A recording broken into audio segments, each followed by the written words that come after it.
Hi, everyone. Welcome to Inside Strategic Coach. I'm Shannon Waller with Dan Sullivan.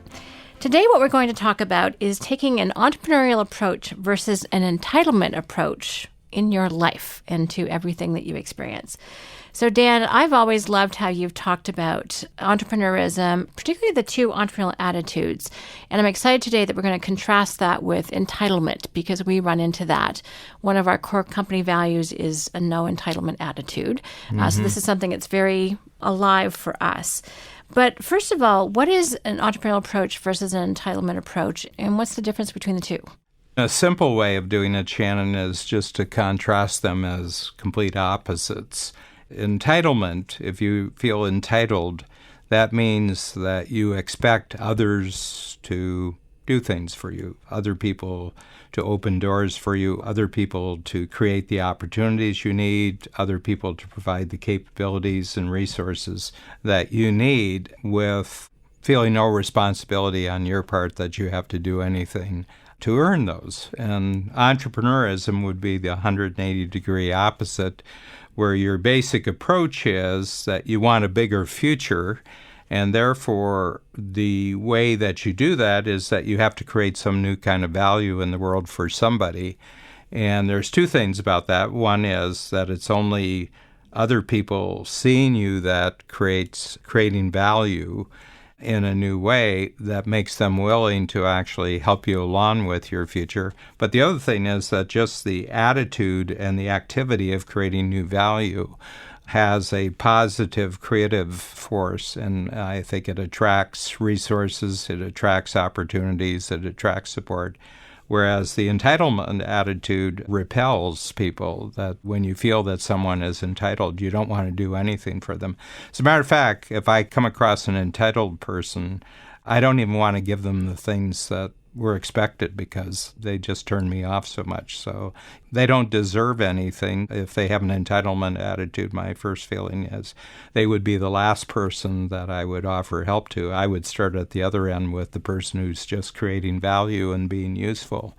Probably the significant part of this is that I think that we have over 7 billion people on the planet, and my feeling is that each person is more on the one side of that divide than the other.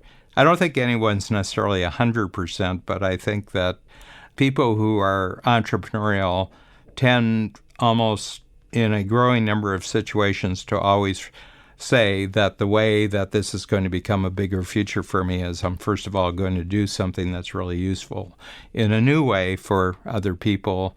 Don't know exactly what's going to come out of it, but I think it's going to be good. My experience from my past tells me when I get involved and I create value without worrying too much how I'm going to be taken care of as a result of this, good things turn out. And that's the general approach. And I think it gets more and more rewarded. So I think people are actually encouraged to apply this approach to almost anyone. And it's an approach. So it really is to first create value. Yeah, create value. Before you expect anything back in opportunity or payment or what have you. We were talking prior to coming in here. You know, I consider myself pretty much on the entrepreneurial side, but I know I have a few bits that at which I can feel entitled. We'll talk about later how to get out of that mindset about it. But it's interesting because where I'm feeling entrepreneurial, I always have a sense of increasing opportunity and possibility. But where I'm feeling entitled, it does feel very restricted. Yeah, it is. It's not a fun feeling. And it's very isolating, whereas entrepreneurism is very connecting because we like useful people. We like people who just initiate and create situations without being guaranteed anything as a result of their activity. I think we feel very connected to those individuals. But on the other hand, people who feel entitled, they're isolated, and I think part of the reason is there's just a natural response on the part of the people who say, I'm just going to cut them off. I don't want to give them anything. So it's really funny because in a larger society way right now, we've lived in very prosperous times in North America, generally speaking, compared to world history. We're living in incredibly prosperous and abundant times. But there's a lot of people who feel angry that they're not being given enough. They should be given everything. In a certain sense, the people who have this attitude have received the most. They've grown up in prosperous conditions. As children, they were well taken care of. They had good parents. They had good education and everything else. And it seems that that hasn't made them grateful. As a matter of fact, it's kind of opened up a void of dissatisfaction of how they weren't being taken care of in this way and they weren't being given this way. So providing people with things that they didn't earn is actually a very dangerous activity because they begin to say, well, that's the way it's always going to be. It's going to be expected. One of the things I really notice about people who are actually entrepreneurs, and I want to distinguish between the entrepreneurial approach and actually being an entrepreneur. It's not given to everybody to be an actual technical entrepreneur in the marketplace, but everybody can be entrepreneurial in their approach to whatever situation they're in life. And it just has to do with value creation comes before opportunity, whereas entitlement is expectation. There's a built-in upfront expectation that opportunity will be given to you. One's a taker, the other one is a giver. Dan, you used the word 100% responsible, I think you said before. And I think that's a really interesting approach where there's a lot of power in that, personal power. So even if something is not going the way that you want, last time we talked about how to transform experiences and how you affect that in a positive way and always learn from it. So it's almost like when something isn't going the way that you want, you take responsibility for changing it, for making it be different. Whereas I think in the entitlement approach, it's someone else's responsibility to fix it. Well, it's really weird because I think it's a natural desire to have control, a significant amount of control over your life and control over your future. But entitlement people absolutely guarantee that they have no control over their future because they're depending on everyone else doing it for them. So they actually make themselves kind of helpless and hopeless as a result of their entitlement attitude. It's just a little 30 seconds here I can say it, but it's very, very weird when I see my entrepreneurs who've been extraordinary individuals almost since childhood, and they were out creating jobs when they were 8 or 9 years old and creating businesses in their early teenage years, and they worked really, really hard, and they took risks, and they were always saying, what can I do for other people that they're willing to pay for me? But when it comes to being parents, they go in exactly the opposite direction, and they say, my children are not going to have to go through what I went through. And I said, you mean you don't want them having the experiences that will actually make them extraordinarily successful, independent, self-initiating individuals. You want them to be just the opposite. And they said, no, I don't mean that, but they shouldn't have to work as hard. And I said, maybe they should work harder. Maybe you should set up the conditions they work harder. Maybe they'll turn out even better than you if you give them the challenges. And all of a sudden it hits them because they're actually spoiling their children and they're actually making them pampered, but they're making them weak. They're making them sort of helpless and resentful. The kids are actually resentful. Well, that was one of my insights as you were talking, is that I think often it gets trained out of people. A friend was saying, he had parents who kind of made him go and earn his own money and do the rest of it. He had a friend with much wealthier parents who kind of dissuaded his buddy, his friend, from getting a job and kept giving him cars and giving him stuff. And later in life, in late 20s, early 30s, this other guy was miserable, didn't have any sense of his own capabilities or accomplishment, and felt very tied and obligated to his family. He was describing the situation that was kind of sad, that was created by, again, the parent who thought they were doing the right thing to take care of their child, but in fact didn't set them up for success. So I do think sometimes it gets trained out of people, this natural entrepreneurial desire. Yeah, and it was an entitlement approach on the part of the spoiled child. The spoiled, resentful children happened because there was an entitlement attitude on the part of the parents. Namely, we're so successful, we should be entitled to just have great children out of this simply by giving them things. Look, we've created all this money. We should be entitled that if we just give our kids everything, that they'll turn out to be good kids. And then they're angry and upset when their kids turn out to be slugs. They turn out to be losers. And then they're on their hands for an entire lifetime and everything like that. It's idiotic. Everybody has to earn their own growth. Everybody has to earn their own growth. Everybody has to earn their own capabilities. Your growth and capabilities cannot be given to you. You have to earn them. And everybody has to earn them the same way, and that is by creating value before you get any reward for it. So this is a really powerful conversation. One of the things I think it's really interesting is why, and we've been talking about this a little bit already, why the entrepreneurial approach is so much more useful in life than the entitlement approach. And one of the things that we've talked about is it just, one makes you happier than the other. Well, it makes you happy, but you always have a sense that you're in control of your forward movement. That's a big deal for me. I mean, I've been through some really tough challenges in my life, but I realized that I was actually in control of my forward movement. I just wasn't getting the results that I was looking for, but I was getting the motion I was looking for. With the entitlement attitude, you're not getting the rewards you're looking for, but you're cut off from taking initiative. You're cut off from taking responsibility. So you're doubly penalized for doing this. We value the things that we create. Yes. We value things. And so things that other people create for us, we don't value as much as the things we create for ourselves. I mean, there's some psychology here, just what makes people have a sense of real success that's measurable success and real satisfaction, that the positive rewards that they got were earned. That has a lot to do with happiness, is the sense of success being earned. I totally agree. And for me, one of the other things that we've talked about is that if you take the entitlement approach, you end up being kind of miserable because you really feel like people are letting you down. You feel disappointed. And what's interesting, and to go back to our earlier point, you can be entrepreneurial in lots of parts of your life, but there's some areas that you feel entitled, where you feel disappointed that people are letting you down.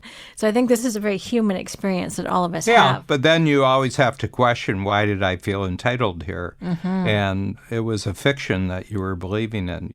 There was no guarantee, and yet you thought there was a guarantee. I've never had a feeling or a thought about entitlement that ever stood up to scrutiny. That's interesting. I was creating a fiction about what I thought was true about the situation. You know, why I got hammered is because there was no truth in the situation. So I've never had an entitlement attitude that could ever be justified. But every entitlement attitude that I've ever had in my life, I got punished for it. Interesting. You're setting yourself up to get beaten up. Right. You know. This is not a good success. I don't think it's a healthy approach. I do get beaten up, but I have to say I don't welcome it. And I don't send out invitations, hit me. If you really go to the bottom of this, the entitlement attitude just seems to be a bizarre, danger-fraught, danger-filled, painful, miserable, guaranteed to be unhappy approach to the future. So, and entrepreneurial, anytime I take the approach that I would like a bigger future here, and so I'm going to have to create some value here as the first stage. I've always found that it's, first of all, the decision to do that immediately makes you feel great about yourself. You got your act together, your energies are focused, you have measurements to measure what you're doing, all the good things that make you happy. And I said, just put the two of them out in stark terms next to each other and say, which way would you prefer to live your life? You got to be a masochist to choose the entitlement one. So, nobody talks about it in these terms because they talk about rights. You have rights and everything else. And I said, yeah, we live in a society that provides a lot of benefits. I prefer not to talk about them as rights. I know legally they are, but I would just say that I have the good luck of living in a society that provides us with a lot of benefits, and I appreciate them, and, I'm going to take advantage of them. But it's a gift from people who have lived before us, and they've built up wealth, and they've built up massive capabilities. It's a real gift from the past, and I'm going to appreciate it as a gift. But as far as my own life goes, I'm going to create it going forward. I like recontextualizing it as a benefit. Yeah. Because it's automatically not entitled necessarily, which I actually think is sometimes appropriate because laws change and rights are taken away, and then people get all up in arms. So I think actually that's a very appropriate, and kind of go back to your previous point, a very real an accurate way to look at Yeah. it, as opposed to something that you could be setting you up to be entitled. Yeah. I'm loving this conversation, Dan. So, as I said earlier, all of us have little bits of both of them. How can we do this? Is there some ways where we can kind of clue into when we're in that entitlement mode or versus when we're in the entrepreneurial mode? What are some questions we can ask ourselves? I know the word should for me always pops up when I'm feeling entitled. Somebody should be giving me something. I should be doing. Yeah, I think should is really, and it's always directed to other people. The other thing is that your first thought is what someone else should do. And with entrepreneurism is what is the first thing that I can do to improve this situation. So with entrepreneurism, you're starting with yourself and moving outward. With entitlement, you're starting with other people and moving inward. It's all about you.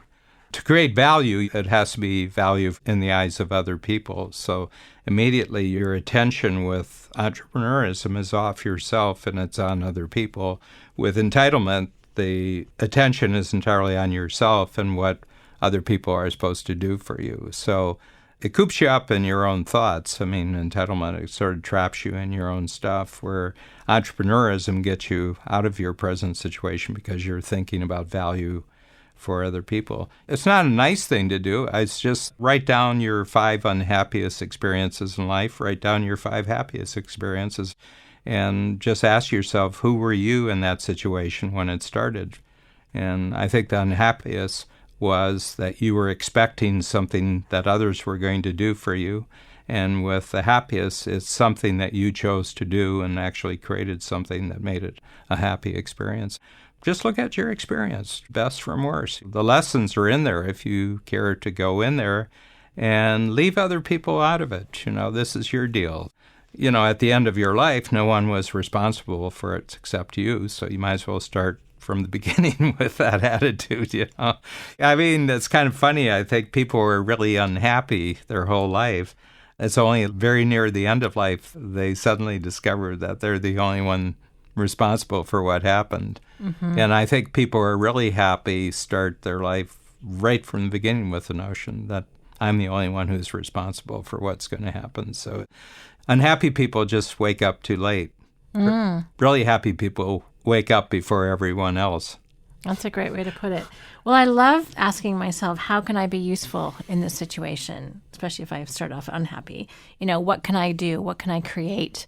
As opposed to what am I entitled to, or what should someone else be doing for me? So that's I appreciate that really practical language to go, okay, here's some questions I can ask myself to help me think about something from a much more encouraging and exciting perspective that's empowering. It puts all the emphasis back on me and what am I going to do, as opposed to feeling like victimized or waiting for someone else to do it for me. It really strikes me if I run into someone who's in their 40s and 50s and they have a total entitlement attitude.